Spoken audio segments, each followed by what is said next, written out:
কে? এই পৃথিবীতে হাজারো মানুষের আপন মানুষ হারিয়ে গিয়েছে, হাজারো মানুষের প্রিয় মানুষ হারিয়ে গিয়েছে, প্রিয় জিনিস হারিয়ে গিয়েছে।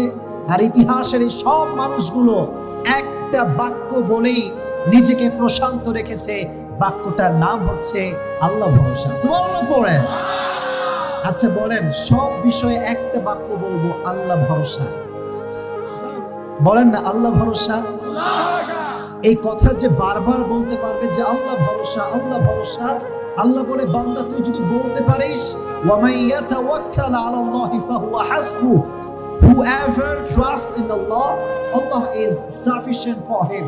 যে ব্যক্তি আল্লাহর উপরে ভরসা করে, আল্লাহ একাই তার জন্য যথেষ্ট হয়ে যায়।